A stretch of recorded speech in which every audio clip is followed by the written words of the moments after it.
Welcome once again in the series of Principle of Management. I am Devbrat Singh, and today we are going to study the one of the most important topic of the management, which is planning. Planning. Today we are going to discuss about what is planning, and so we study in the detail the all aspects of planning, and also today we discuss the purpose and importance of planning in management. So let us begin with the definition of planning, which we will also studied in earlier classes. So start from the definition of planning. What is planning? Planning is an intellectual process. Planning is an intellectual process. Keep in mind, planning is an intellectual process which requires a manager to think before acting.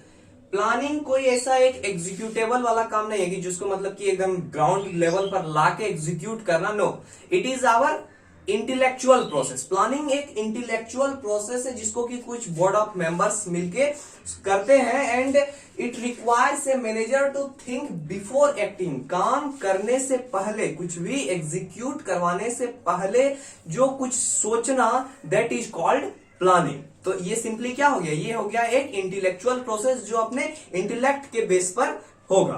Clear है यहां से definition कि planning is an intellectual process. तो यहां से सीधा सा बात खत्म हो गया कि प्लानिंग कोई ग्राउंड लेवल पर आके नहीं होगी. प्लानिंग सिर्फ दिमाग के लेवल पर होगी, इंटेलेक्ट के लेवल पर होगा. चलो देखते हैं. It is simply thinking in advance about. Planning क्या करता है? अब इंटेलेक्चुअल प्रोसेस पर है, तो मतलब कुछ भी काम करने से पहले इंटेलेक्चुअल प्रोसेस पे सोच रहे हैं. तो कुछ सोच जो रहे हैं, तो क्या सोच रहे हैं?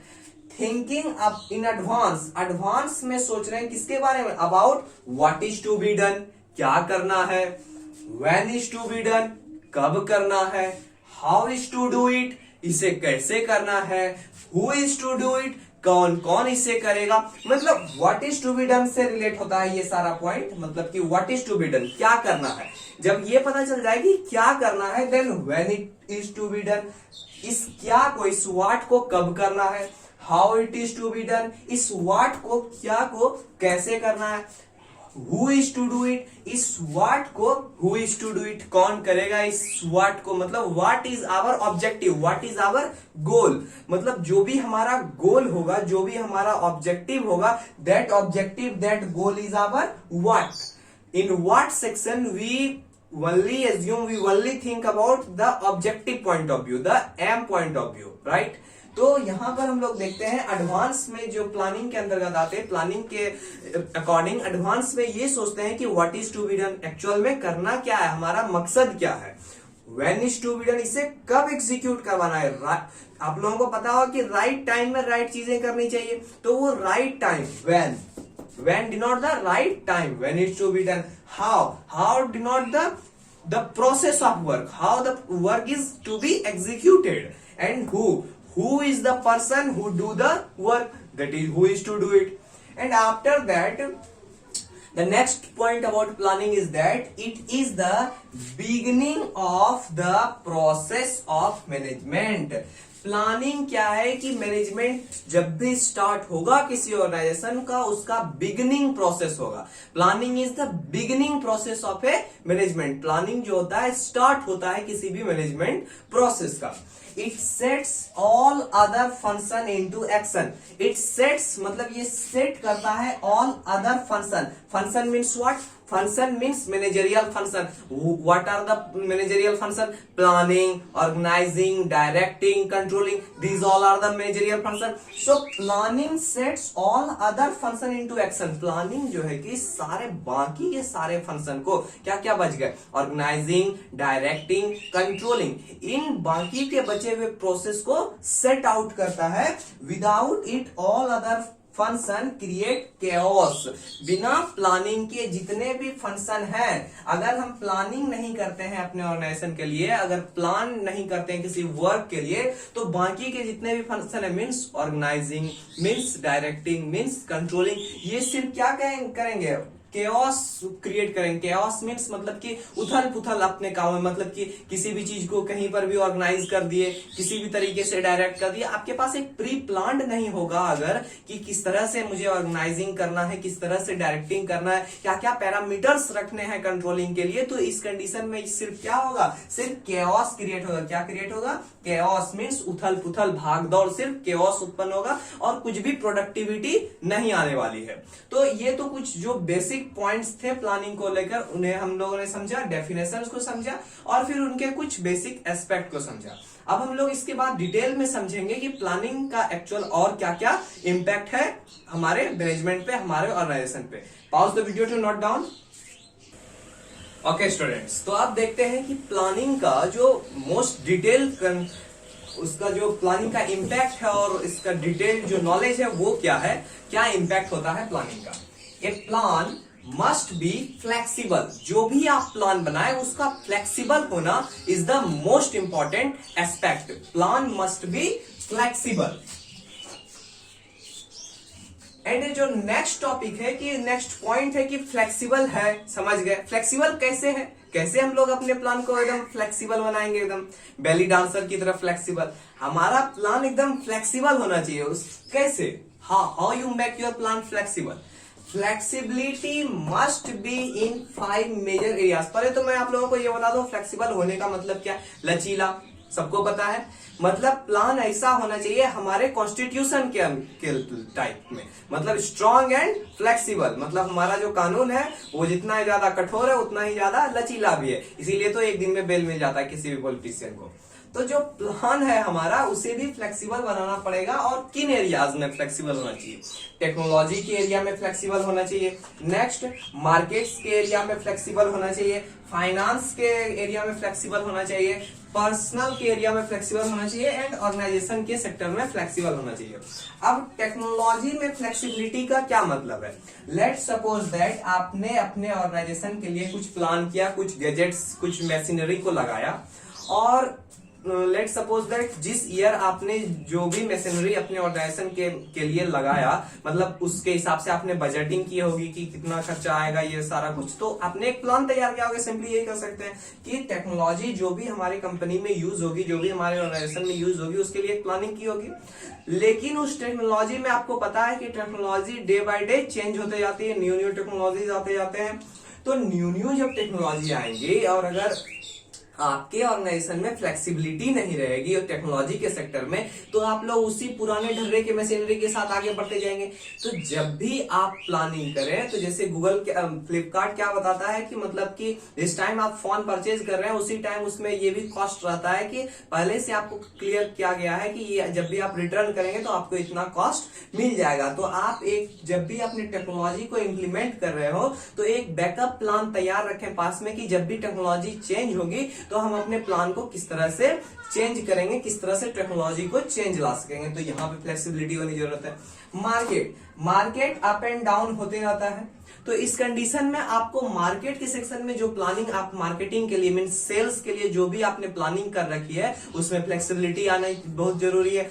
कस्टमर की डिमांड्स चेंज होते जाते हैं टाइम टू टाइम। जब डिमांड्स चेंज होगी तो उस टाइप से आपको अपने सेल्स डिपार्टमेंट में भी कुछ चेंजेस लाने होंगे उस डिमांड के अकॉर्डिंग। तो ये हो गया मार्केट का section. Finance, let's suppose that आपने जो है कि अपनी कंपनी की जब प्लानिंग कर रहे थे तो उस टाइम आपकी कंपनी के पास जो कैपिटल था वो 5 CR का था, मीन्स 5 करोड़ के जो है कि फाइनेंस के साथ, कैपिटल पूंजी के साथ आपने अपनी कंपनी की प्लानिंग की। आपकी कंपनी 2 साल में उस 5 करोड़ के कैपिटल को 15 करोड़ में चेंज कर दी प्रॉफिट के साथ। तो अगर 15 करोड़ की अब हमारी कंपनी हो गई है तो उसके हिसाब से हमारा जो स्ट्रक्चर होगा ऑर्गेनाइजेशन का वो भी डिफरेंट हो जाएगा। तो ये सारे जो फाइनेंस रिलेटेड जो वर्क है वो इसलिए प्लानिंग में फाइनेंस में फ्लेक्सिबिलिटी होगी तभी आप इसको रिजॉल्व कर पाएंगे। Next one is personal. Let's suppose that आपने जो है कि किसी पर्सन को अज्यूम करके जो है कि अपने ऑर्गेनाइजेशन में रखा मैनेजर के तौर पे, बट वो पर्सन क्विट कर दे रहा है, रिजाइन कर दे रहा है आपकी ऑर्गेनाइजेशन से। तो उस कंडीशन में आपको जो है कि कंप्लीटली किसी एक पर्सन पे डिपेंडेंट नहीं होना है। आपको इस तरह का फ्लेक्सिबल पर्सनल वहां पर रखना है अपने ऑर्गेनाइजेशन में कि जब कभी भी चेंजेस की जरूरत पड़े तो हम इजिली जो है कि चेंजेस कर सके पर्सनल सेक्टर में। Next one is organisation. Organisation का स्ट्रक्चर सभी लोग जानते हैं कि जब स्टार्ट होता है कोई भी ऑर्गेनाइजेशन, तो अगर कैपिटल कम है तो इस ऑर्गेनाइजेशन का स्ट्रक्चर छोटा होगा।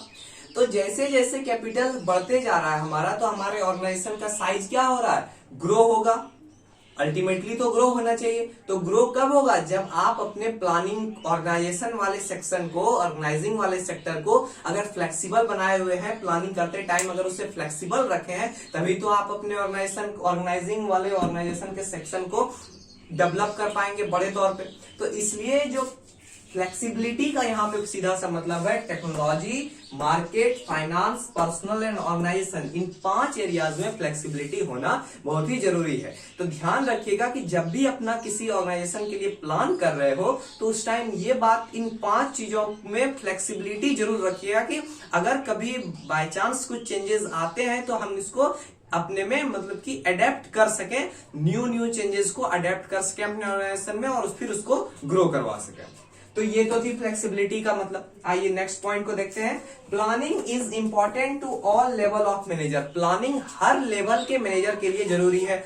जैसे कि टॉप लेवल मैनेजर, तो टॉप लेवल का जो मैनेजर होगा वो जो प्लानिंग करेगा वो करेगा लॉन्गर टाइम का प्लानिंग। मतलब कि टॉप लेवल जो मैनेजमेंट के मैनेजर होते हैं, जैसे कि आपके बोर्ड ऑफ डायरेक्टर, प्रेसिडेंट, वो सब जब प्लानिंग कर रहे होंगे अपने ऑर्गेनाइजेशन को, तो वो longer period, 1 year, 2 year, 5 year, इस तरह के बड़े बड़े सेगमेंट को ध्यान में रख के प्लानिंग करते हैं। तो टॉप लेवल जो मैनेजर है वो लॉन्गर टाइम पीरियड के लिए प्लानिंग करते हैं। जो middle level manager, middle level manager means what, sales manager, advertisement manager, branch manager, team head, तो ये सारे टाइप के जो मैनेजर हैं वो मंथ और वीक, या तो एक मंथ की प्लानिंग करते हैं या फिर एक वीक के लिए प्लानिंग करते हैं।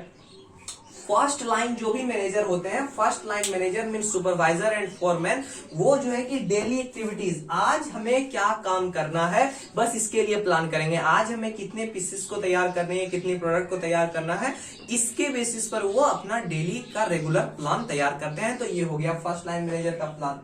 तो अभी तक के सेगमेंट में हम लोगों ने ये सीखा कि प्लानिंग एक्चुअली क्या है, मीन्स हमारा ये प्लानिंग वाला सेक्शन कंप्लीटली क्लियर हो गया कंसेप्ट इसका कि प्लानिंग क्या है। अब जो हम नेक्स्ट सेक्शन सीखेंगे उसमें सीखेंगे कि इसका पर्पस क्या है। प्लानिंग समझ गए अच्छे से, पूरा अच्छे से हमें कंसेप्ट क्लियर हो गया कि प्लानिंग क्या होता है, कहां पर एग्जीक्यूट करते हैं और प्लानिंग करते टाइम क्या क्या चीजों को ध्यान में रखना चाहिए। ये सारी बातें हम लोगों ने यहाँ पर सीखी। अब हम लोग सीखेंगे कि इसका एक ऑर्गेनाइजेशन में पर्पस क्या है, उद्देश्य क्या है प्लानिंग का। तो तब तक के लिए pause the video to note down. Okay students, तो अब देखते हैं हमारा जो नेक्स्ट सेक्शन है प्लानिंग का, वो है पर्पस ऑफ प्लानिंग।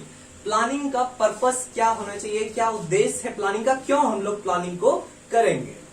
तो देखते हैं कि प्लानिंग, फर्स्ट पॉइंट जो है, फर्स्ट पर्पस जो है प्लानिंग का, वो है ये कि planning minimise, the most important thing, minimise risk of and uncertainty. जब कभी भी लोग कोई भी काम करते हैं तो देखते ये हैं कि सबसे ज्यादा रिस्क कम कहाँ है। अभी आप किसी भी बंदे से पूछ लीजिए कि आपको किस सेक्टर में जॉब चाहिए, तो जो 100 में आपको 80 स्टूडेंट्स का जो आंसर होगा वो कहेंगे कि हमें अगर गवर्नमेंट सेक्टर में जॉब मिल जाए तो काफी अच्छा है हमारे लिए। Why? Because he want to minimise the risk of his life and the uncertainty of his life. तो इसलिए जो प्लानिंग का जो मोस्ट इंपॉर्टेंट पर्पस है वो क्या है, मिनिमाइज रिस्क। प्लानिंग क्या करता है कि रिस्क को मिनिमाइज कर देता है। मीन्स व्हाट, कैसे समझेंगे इसको, कि अगर आपके ऑर्गेनाइजेशन में जब आप प्लान कर रहे होंगे तो आप इस डायमेंशन को भी देखेंगे कि क्या क्या फैक्टर्स हैं जो कि हमारे जो सिस्टम को, क्या क्या वो फैक्टर्स हैं जो हमारे सिस्टम को प्रॉब्लम क्रिएट करेंगे हमारे सिस्टम के लिए। तो उस कंडीशन में जो है कि आप पहले ही ये तैयार कर लेंगे कि क्या क्या रिस्क आने वाले हैं हमारे वर्क में। तो जब रिस्क का पता चल जाएगा तो फिर हम लोग ये फाइंड आउट कर लेंगे what are the solution of those risk. तो रिस्क आने के बाद उसका सॉल्यूशन फाइंड आउट करना means what, you will actually minimising the risk. जो भी अनसर्टेनिटी रहेंगे, मतलब जो भी असमंजस आपके अंदर रहेगा आपके ऑर्गेनाइजेशन के वर्क के लिए, वो अनसर्टेनिटी फिर वहां से डिक्रीज हो जाएगी। तो इस तरह से minimise risk and uncertainty. Next one is leads to success. Planning leads to success. सबसे पहली बात तो ये देख लीजिए कि planning does not guarantee success. Planning अगर आप अपने ऑर्गेनाइजेशन के लिए कर लेते हैं तो इसका ये जरूरत नहीं है कि वो गारंटी है आपके सक्सेस की, आप 110% आप सक्सेस होंगे ही, इसकी कोई गारंटी नहीं है, but it leads the way to success, ये आपको एक सक्सेस के रास्ते तक जरूर लेकर जा सकता है। तो इसलिए कहा जाता है कि प्लानिंग लीड्स टू सक्सेस। आपके पास एक अच्छा प्लान होगा तो आप सक्सेस को जरूर लीड करेंगे, सक्सेस की ओर जरूर बढ़ेंगे। Next one is focus attention on organisation. Focus करते हैं अटेंशन कहां पे? ऑर्गेनाइजेशनल गोल्स पर। जब प्लानिंग कर रहे होंगे तो उस टाइम कहां पर फोकस करेंगे? Organizational goals. मीन्स कि हमारे ऑर्गेनाइजेशन का गोल क्या है, हमारे ऑर्गेनाइजेशन का पर्पस क्या है, हमारा जो ऑर्गेनाइजेशन ये बना हुआ है, ये ऑर्गेनाइजेशन एक्चुअल में किस लिए तैयार हुआ था, और इस ऑर्गेनाइजेशन में हम लोग क्या क्या वो फैक्टर है जिसको एग्जीक्यूट करवाना है। मतलब किसी ऑर्गेनाइजेशन का क्या गोल हो सकता है कि हमको सोसाइटी को सर्व करना है, किसी ऑर्गेनाइजेशन का गोल हो सकता है कि हमें ज्यादा से ज्यादा प्रॉफिट कमाना है। तो जो भी whatever the goal of your organisation, जब भी आप प्लानिंग करेंगे तो अगर आपने गोल को अपने माइंड में रखेंगे तो फिर आप उस टाइम आपको ये डिसाइड करना आसान हो जाएगा कि हमें किस रास्ते को चूज करना है, किस तरफ मुड़ना है। तो प्लानिंग क्या करता है? Focus attention on organisational goals, organisation के गोल्स पर फोकस करता है अटेंशन को। Next one is facilitates control. आपने ये पढ़ा है कि कंट्रोलिंग का क्या कंडीशन होता है कि स्टैंडर्ड सेट करना, देन फिर उस स्टैंडर्ड के अनुसार चेक करना कि क्या वर्क हो रहा है या नहीं, और देन फिर ये पता करना कि अगर जिस काम अगर किया तो उसे कुछ जो है कि प्रॉफिट देना, और अगर जिसने काम उस स्टैंडर्ड के अनुसार नहीं किया है उसे पनिशमेंट देना। तो फैसिलिटेट्स कंट्रोल कहने का मतलब है कि प्लानिंग करने के बाद ये कंट्रोलिंग को भी डिटरमाइन करता है, डिफाइन करता है कि आपका जो प्लान है क्या उस प्लान के कंट्रोल क्यों करते हैं, कि हमारा जो कंट्रोलिंग का डेफिनेशन क्या है। कंट्रोलिंग ये देखता है कि जो प्लान किया गया था क्या उस प्लान के अकॉर्डिंग वर्क हो रहा है। तो इट फैसिलिटेट्स कंट्रोल, कंट्रोलिंग को ये फैसिलिटेट करता है, डिफाइन करता है। Next one is trains executive. अगर आपके ऑर्गेनाइजेशन का जो कुछ भी प्लान है उस प्लान के अकॉर्डिंग आप अपने एग्जीक्यूटिव्स को भी क्या करते हैं? ट्रेन करते हैं, अपने एग्जीक्यूटिव को ट्रेन करते हैं कि आपका जो मेरा जो ऑर्गेनाइजेशन का जो ऑब्जेक्टिव है उस ऑब्जेक्टिव के हिसाब से आपको वर्क एग्जीक्यूट करना है। तो इसके लिए आपका वर्क चेंज हो सकता है, वर्क डिफर हो सकता है। तो जब डिफरेंट डिफरेंट वर्क आएंगे तो उस डिफरेंट डिफरेंट वर्क इन्वायरमेंट के लिए आपको अपने जो एम्प्लॉय हैं, जो एग्जीक्यूटिव्स हैं, जो एक्चुअल में वर्क कर रहे हैं, उसे ट्रेंड भी करना होगा। क्यों ट्रेंड करना होगा? कि जो आउटपुट हो, जो रिजल्ट हो वो ज्यादा प्रोडक्टिव हो, ज्यादा एफिशिएंट हो। तो इसलिए ये सारे पॉइंट्स क्या है? Purpose of planning. प्लानिंग जो करते हैं लोग, जो टॉप लेवल जो मैनेजर्स होते हैं, जो एग्जीक्यूटिव्स होते हैं, जो चीफ एग्जीक्यूटिव होते हैं, जो प्रेसिडेंट होते हैं, जो सीईओ होते हैं, वो सारे जो प्लानिंग करते हैं उसका एक मेन रीजन क्या है? हम लोग अगर कोई भी काम बस ऐसे ही स्टार्ट कर दें बिना प्लानिंग किए तो बस वही क्या होगा? केओस होगा, मीन्स उथल पुथल होगा, इधर उधर होगा सारा कुछ, लेकिन एक्चुअल हमारा कुछ भी बेनिफिट प्रोडक्टिव नहीं हो पाएगा। इसलिए प्लानिंग इज इसका जो पर्पस है ये हमें पता रहना बहुत ही जरूरी है। अगर हमें पर्पस पता होगा तो हम एक्चुअल में प्लान जरूर ही करेंगे अपने ऑर्गेनाइजेशन के लिए, क्योंकि सभी लोग क्या चाहते हैं? प्रोडक्टिव रिजल्ट चाहते हैं, सभी लोग सक्सेस चाहते हैं। तो आज की क्लास में हम लोगों ने सीखा कि प्लानिंग क्या है एंड इसका पर्पस क्या है। प्लानिंग को हम लोगों ने अब डिटेल में समझ लिया, इसके पर्पस को समझ लिया। अब नेक्स्ट क्लास जो होगा हमारा, नेक्स्ट क्लास में हम लोग समझेंगे कि how many types of planning, planning कितने तरह का होता है, कितने टाइप्स का होता है, किस तरह से होता है। तो ये हमारा क्लास जो मोस्ट इंपॉर्टेंट फंडामेंटल क्लास था प्लानिंग का, कि what is planning, definition of planning, purpose of planning.